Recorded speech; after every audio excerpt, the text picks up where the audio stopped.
Parashat Mishpatim. Et voici les statuts que tu leur imposeras. Si tu achètes un esclave hébreu, il restera 6 années esclave, et à la 7e année, il sera remis en liberté sans rançon. Tu n'opprimeras pas l'étranger, ni le molesteras, car vous-même avez été étrangers en Égypte. N'humiliez jamais la veuve et l'orphelin. Si tu humilies, sache que quand sa plainte s'élèvera vers moi, assurément j'entendrai cette plainte, et mon courroux s'enflammera, et je vous ferai périr par le glaive, vos femmes deviendront veuves, et vos enfants orphelins. Si tu saisis comme gage le manteau de ton prochain, au soleil couchant tu devras le lui rendre, car c'est là sa seule couverture, c'est le vêtement de son corps, comment abritera-t-il sans sommeil? Or s'il se plaint à moi, je l'écouterai, car je suis compatissant. Tu ne vexeras pas l'étranger, vous qui avez été étrangers dans le pays d'Égypte. Exode 21, 22 et 23.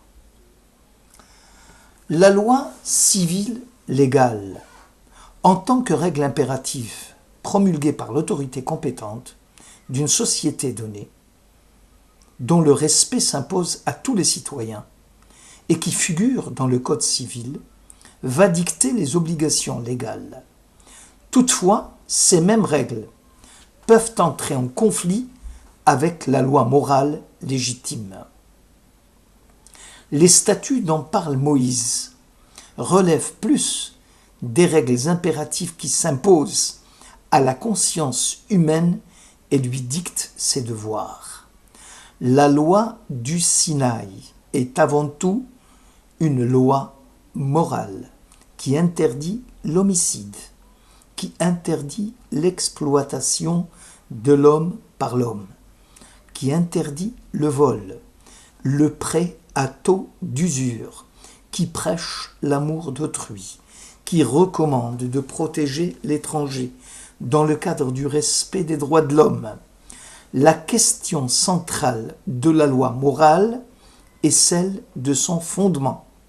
Pour nous, les croyants, l'ensemble doctrinal a été donné par Dieu aux hommes et impose à tous les êtres des conduites favorables à la vie, à l'harmonie. Pour d'autres philosophies que la nôtre, c'est tantôt la nature extérieure à l'être humain qui lui impose ses lois, tantôt ce sont des philosophies humanistes par lesquelles l'homme édifie sa propre loi morale. La section Mishpatim commence par la loi de l'esclave hébreu. De prime abord, le lecteur est choqué de constater que la loi divine parle d'esclavage, là où on s'attendait à son abolition. En fait, la question est de savoir comment devenait-on esclave et qu'appelle-t-on évêque d'esclave dans la société hébraïque d'alors. Si, dans les sociétés romaines primitives ou dans la Grèce antique, l'étranger, le métèque, en provenance d'un territoire conquis, avait le statut d'esclave, de serf, corvéable et taillable à merci pour leur maître, qui avait droit de vie et de mort sur les serfs, dans la société hébraïque primitive, le voleur, et seulement lui, n'ayant pas de quoi rembourser l'objet de son larcin, devenait assujetti du propriétaire spolié. La Torah croit profondément à l'amendement du coupable.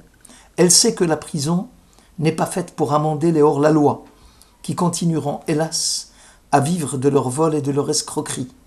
La privation de la liberté de circuler de l'individu ne peut que nuire au coupable, au lieu de le faire devenir meilleur. La loi divine va opter pour l'éducation et la formation, pour l'insertion de l'individu, en lieu et place de l'enfermement et de l'isolement. Le type d'approche au phénomène carcéral est celui que l'on trouve aujourd'hui dans la société occidentale les plus avancée, en nature de protection des droits fondamentaux de l'homme. C'est peut-être l'unique cas d'espèce où la Torah parle de quelqu'un qui aura le pouvoir d'agir sans en être prisonnier pour autant. Le voleur sera entravé certes par des contraintes, mais celles-ci n'ont pas effet d'obstruer ses libertés civiques. il continuera à jouir de ses droits au sein d'une famille d'adoption qui aura pour mission de l'éduquer en vue de sa prise en charge totale, notamment en s'attachant à la dimension éthique du voleur et à l'ensemble de son comportement. On le voit, plus qu'une sanction, la loi divine est plutôt l'ensemble des actions destinées à former et à développer l'être humain à tous les niveaux, physique, intellectuel, relationnel, social, civique. L'approche de la Torah est celle qui croit en l'amélioration de l'individu, à son épanouissement au sein d'une famille stable et équilibrée. Aussi, la Torah va résoudre l'un des problèmes épineux qui se posent actuellement à l'administration pénitentiaire. Comment subvenir aux besoins des familles des individus incarcérés? Le maître de l'esclave hébreu a obligation de nourrir la famille de ce dernier grâce au salaire qui leur sera versé. La loi divine est à la base de la justice en Israël. La justice en tant que principe moral exige que soit rendu à chacun ce qui lui est dû, ce qui impose le respect du droit et de l'équité entre les hommes. Selon Rabbi Yochanan, Jérusalem ne fut détruite qu'à partir du moment où la justice était impartiale et stricte et ne comportait plus de principe moral d'indulgence, selon le traité Metsia 30, que l'on appelle l'Ifnim Mishurat Adin. En plus de la justice, nos sages nous ont appris qu'il y a aussi le principe « tu feras ce qui est droit et bien ». Prenons le cas de celui qui viendrait à prendre un gage contre un prêt qu'il a consenti. La Torah introduit la notion de la restitution du gage pendant la nuit, dans le cas où le gage serait indispensable à la survie du débiteur, même si, selon le principe de la justice stricte, le créancier n'a pas à tenir compte de ces considérations. Il convient de le faire dans le souci d'une justice d'équité. Ici, la justice, dans son sens habituel comme norme de droit, devient aussi vertu. Elle n'est pas seulement souci et respect du bon droit, elle peut même aller au-delà de ce qui est dû. En outre, elle ne réside pas tant dans les actes et les œuvres que dans la pureté intérieure de l'homme sanctifié par les mitzvot de la Torah. La conception de la justice comme vertu, indissociable de l'amour et de la tzedaka, est celle que privilégie le judaïsme. Le traité Metsia 83 raconte l'anecdote de Rabat, qui avait pris en gage les vêtements des déménageurs qui lui avaient détérioré les fûts de vin lui appartenant. L'affaire fut jugée par Rav, qui exigea d'une part qu'on rende les habits aux travailleurs et d'autre part qu'on leur verse le salaire selon le principe afin que tu puisses suivre le chemin des gens de bien. Proverbe, chapitre 2. Le traité Kiddushin, page 20, rappelle que tout celui qui acquiert un esclave hébreu s'impose à lui-même un patron. Les Tosafites soulevèrent le problème suivant. N'était-il pas suffisant de dire que l'esclave serait équivalent à son maître? Supposons que ce dernier ne dispose que d'un seul oreiller. Il ne peut le prendre pour lui-même pendant la nuit sans transgresser le principe que l'esclave doit se sentir bien chez toi. La deuxième hypothèse serait de ne le donner à personne. Or, c'est là le principe des habitants de Sodome, dont les pratiques exécrables vis-à-vis de l'étranger sont largement mentionnées dans la Torah. Reste une troisième hypothèse, celle qui consiste à fournir l'oreiller au serviteur, quitte à ce que le maître en reste privé. Ainsi, le maître devient à son tour assujetti à son serviteur.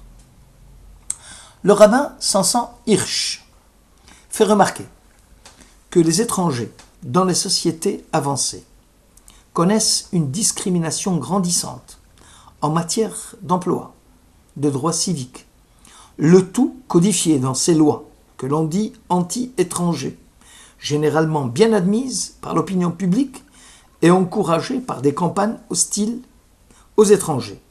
L'État juif a l'obligation de ne pas imiter ces comportements et de défendre les droits fondamentaux de l'étranger, quelle que soit son origine ou sa race.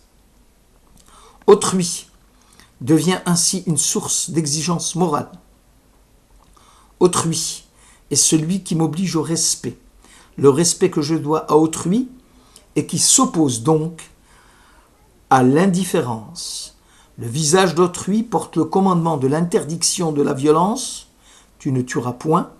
Autrui est avant tout celui qui fait naître en moi l'exigence de l'éthique, disait Lévinas. Parler d'oppression et de spoliation des droits des individus les plus démunis et les plus fragiles au sein de la société, c'est parler aussi des injustices commises au quotidien, comme celle des fonctionnaires qui renvoient les administrés qui ont besoin de leurs services à une date ultérieure, ou encore cette vieille dame qui n'arrive pas à s'engouffrer parmi la foule des voyageurs, ou encore l'État-providence qui diminue la retraite des personnes âgées dans un cadre de restrictions budgétaires, sachant que celles-ci ne peuvent protester ni faire grève. D'ailleurs, une discussion entre Rabbi Shimon et Rabbi Ishmael est rapportée à l'époque des 10 martyrs, au moment de leur mise à mort. Rabbi Shimon dit à Rabbi Ishmael, « Maître, mon cœur saigne à ne pas pouvoir cerner la cause de ma mise à mort. » Rabbi Ishmael lui répondit, « Maître, quelqu'un est-il venu te voir pour un jugement quelconque et tu as ajourné son jugement? La Torah n'a-t-elle pas mentionné « Prends garde de ne pas le vexer » Rabbi Shimon s'écria « Maître, tu m'as consolé. » Ici, la souffrance est appel à la responsabilité du sort de l'autre. Et la compassion est une fraternelle proximité d'autrui. Face à Rabbi Shimon qui souffre et dont l'existence est menacée par l'ennemi, Rabbi Ishmael en vient à redouter pour le sort d'autrui, à tel point qu'il assume sa responsabilité en étant le consolateur, c'est-à-dire celui qui prend sur lui la souffrance d'autrui pour l'en soulager et lui rendre courage. C'est le Menachem, l'un des noms d'ailleurs donnés au Mashiach, au Messie. Ici, l'acte de Rabbi Ishmael est un acte de vrai chesed, de vraie bonté, capable de redonner l'espérance même aux temps les plus tragiques de l'existence. Rabbi Shimon espérait la lumière sur le sens de ce qui lui arrivait dans sa singularité. Rabbi Ishmael trouva en lui les ressources pour faire entendre aux souffrants que malgré la mort qui l'attend, que sa vie n'a pas été vaine, puisqu'elle était unique, irremplaçable, et qu'il lui a manqué quelques petites prescriptions pour qu'elle soit parfaite. Ici, le problème de la souffrance de Rabbi Shimon atteint et menace la vie même de Rabbi Ishmael. Ainsi se crée une connivence profonde qui rattache chacun au sens de l'interhumain. Celui de l'unique ne laisse pas tomber l'autre et ne l'abandonne pas à son sort. Et voici les statuts, disait Moïse, que tu leur imposeras. Cette exigence morale doit devenir le leitmotiv de nos dirigeants spirituels. Ce n'est que dans nos sources religieuses et spirituelles, fondées sur nos valeurs millénaires, que nous pourrions éduquer la communauté d'Israël dans la justice divine. Tout juge qui rend la justice vraie fait résider la providence au sein d'Israël.